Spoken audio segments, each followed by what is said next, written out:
আচ্ছা, এখন সম্পাদ্য ৩ দেখো। সম্পাদ্য ৩ এ কি বলছে যে কোনো চতুর্ভুজের ৩ টি বাহু এবং ২ টি কর্ণের দৈর্ঘ্য দেওয়া আছে। ঠিক আছে? ৩ টি বাহু এবং ২ টি কর্ণের দৈর্ঘ্য দেওয়া আছে, চতুর্ভুজটি আঁকতে হবে।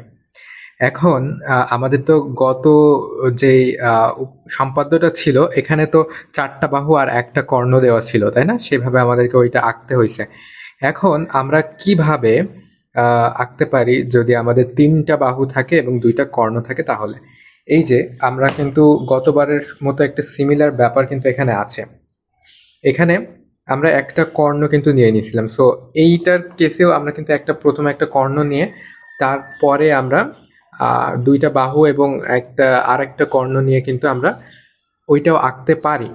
ঠিক আছে? সো এটাতে যেমন করছিলাম এইটাতেও প্রায় তেমনই আমাদেরকে না। সো আমরা প্রথমেই যে কাজটা করি, আমরা প্রথমে কি করি?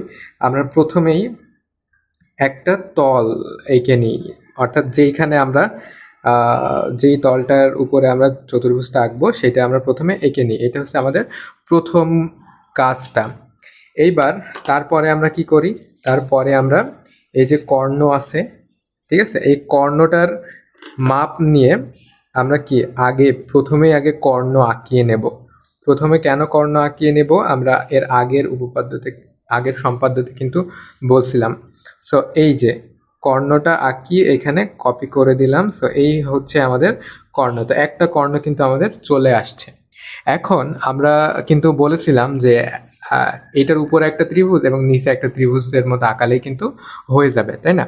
তো এর আগে আমরা হচ্ছে এ বি এটাকে উপরে স্থাপন করতে পারি, তাহলে ২ টা বাহু স্থাপন হয়ে যাচ্ছে এবং একটা কর্ণ স্থাপন হয়ে যাচ্ছে, মানে ৩ টা বিষয় স্থাপন হয়ে যাচ্ছে। আর বাকি থাকে কি? ২ টা, একটা কর্ণ এবং একটা বাহু। তাহলে ওই কোণা থেকে এই কোণায় যদি আমরা এই কর্ণটা আঁকতে পারি এবং এই বাহু থেকে এই কর্ণটা যদি ছেদ করতে পারি তাহলে কিন্তু ওই ২ টা তথ্যও কিন্তু আমাদের এইটার ভিতরে চলে আসলো। তো এই হচ্ছে আমাদের কনসেপ্ট এইটা আঁকানোর জন্য। তাহলে আমরা প্রথমে এ বাহুটা নিয়ে নিই। এ বাহুটা প্রথমে এঁকে নিই। কর্ণ তো আমাদের অলরেডি আঁকা শেষ। এবার এ বাহুটা নিই এবং হচ্ছে বি বাহুটা নিই। বাহু ২ টা আমরা কিন্তু নিয়ে নিলাম। এই যে বাহু ২ টা নিয়ে এখানে কিন্তু আমরা বাহু ২ টা এঁকে ফেললাম। এইবার এই যে পয়েন্টটাতে ২ টা মিলিত হয়েছে, এই পয়েন্টটাতে জাস্ট আমরা যদি রেখা টেনে দিই তাহলে কিন্তু রেখা যদি আমরা টেনে দিই তাহলেই কিন্তু আমাদের এই এ বাহুটা এখানে চলে আসলো। আর এখানে আমাদের কোন বাহুটা চলে আসলো বলতো? বি বাহুটা চলে আসলো। দেখো একদম কিন্তু এক্স্যাক্ট মাপের কিন্তু আমাদের আসছে, অর্থাৎ এটা এ এবং এটা হচ্ছে আমাদের বি। আর এটা হচ্ছে আমাদের কি ছিল বলতো? এটা হচ্ছে আমাদের ডি, যে কর্ণটা, সেই কর্ণটা ছিল। আচ্ছা, এখন দেখো একটা কর্ণ তো চলে আসছে, তাই না? আরেকটা কর্ণ আমাদের কিন্তু আনতে হবে, যেহেতু এখানে ২ টা কর্ণের ব্যাপার আছে। সো আরেকটা কর্ণের সমান করে আমাদের এইখানে কর্ণটা নিতে হবে। তো এই কর্ণ থেকে সোজাসুজি আমরা নিতে পারি, তাই না? এই কোণা থেকে আমরা কর্ণটা কিন্তু নিতে পারি। যদিও এটা দেখা যাচ্ছে অনেক ছোট হয়ে গেছে কর্ণটা। এটা আমাদের আরেকটু বড় করলে ভালো হতো, তাই না? আরেকটু বড় করলে ভালো হতো, কিন্তু বড় যদি নাও করি তবুও কিন্তু এটা আমাদের হবে। এই যে এইখান থেকে আমরা যদি দিই তাহলে এখান থেকে একটা, এইখান থেকে একটা আমাদের কিন্তু হচ্ছে। কিন্তু বিষয়টা কিন্তু খারাপ লাগছে, তাই না? তাহলে দেখো তোমার যখন কর্ণের দৈর্ঘ্যটা দিবে তখন কিন্তু অবশ্যই তোমাদের বড় বড় কোনো দৈর্ঘ্য সেভাবে পরিমাপ মতো দেওয়া থাকবে। মনে করো এখানে আমরা ৯.৫ পর্যন্ত নিলাম, ঠিক আছে?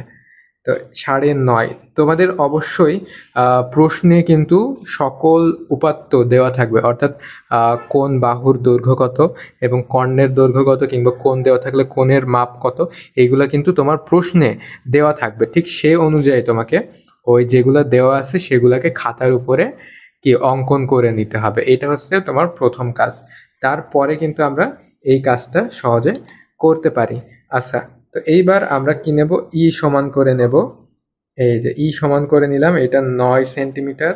সো সমান করে যদি আমরা নিই তাহলে কিন্তু আমাদের হয়ে যায়। আচ্ছা, এইবার সি সমান করে আমরা যে একটা বাহু আছে সেই বাহুটা আমরা এই পাশ থেকেও নিতে পারি, এই পাশ থেকেও নিতে পারি, অথবা এই পাশ থেকেও কিন্তু নিতে পারি, তেমন কোনো বাধ্যবাধকতা কিন্তু নাই।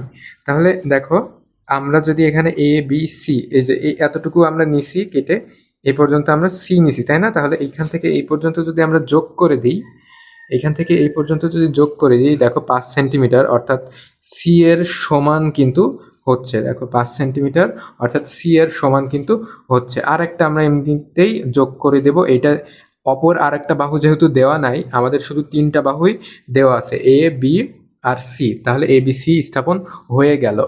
আর আমাদের যে আরেকটা কর্ণ, এই যে 9.5 যেটা, হ্যাঁ 9.5 নিয়েছিলাম, এই 9.5, 9.5 নিয়েছিলাম, এই কর্ণটাও কিন্তু আমাদের চিত্রর ভেতরে চলে আসলো। ঠিক আছে, তাহলে আমাদের দেখো এ বি সি 3টা বাহু আমাদের কমপ্লিট। আর প্রথমেই তো আমরা ডি নিয়েছিলাম, কর্ণটা দিয়ে শুরু করছিলাম, এবার আর একটা কর্ণ, অপর একটি কর্ণ ই, এটাও কিন্তু আমাদের নেওয়া কমপ্লিট। সো এইভাবে তোমরা কিন্তু একেবারে 100% কারেক্টলি কোনো একটা সম্পাদ্য শেষ করতে পারো। সো এখানে সতর্কতার কথা, নিখুঁতভাবে নিখুঁতভাবে কাটা ধরবা, নিখুঁতভাবে পেন্সিল বসাবা, নিখুঁতভাবে কাটা ধরবা, নিখুঁতভাবে পেন্সিল বসাবা, বসিয়ে তোমরা অঙ্কন করবা। আর বৃত্তচাপগুলো আঁকা তোমার কাটা যেটা থাকবে, যাতে যখন ছেদ হবে, যখন ছেদ হবে, ছেদটা খুব সূক্ষ্মভাবে কিন্তু তোমাকে আইডেন্টিফাই করতে হবে।